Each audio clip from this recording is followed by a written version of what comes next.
Esiet sveicināti kārtējā meditācijas smalkumu video laidienā.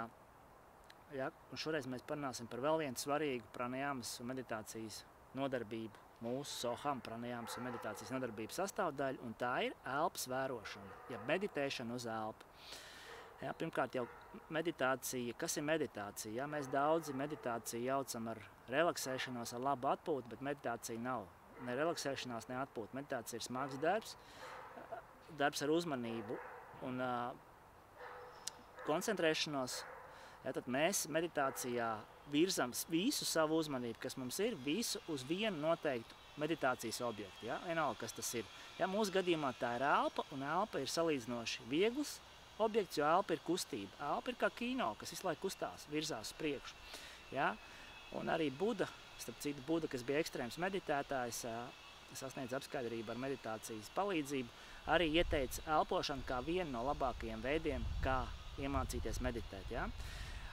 Kāpēc? Tāpēc, kad elpa ir process, kas vienmēr notiek šeit un tagad. Ja?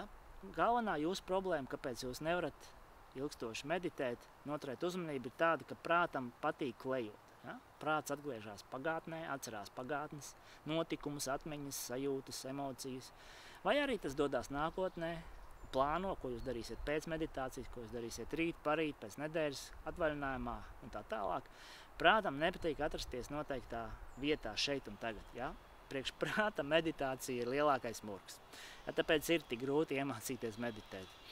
Bet elpa ir salīdzinoši viegls fokus punkts un kaut kādā ziņā pat kļūst arī patīkams meditācijas objekts, ja mēs iemācāmies elpot mierīgi, dziļi, relaksēti un iemācāmies noturēt uzmanību. Ja? Kā mēs to darām?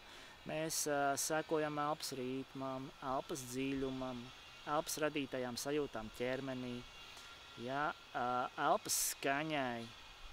Nodarbinam prātu pilnībā ar elpu, un tā ir elpas vērošanas meditācija.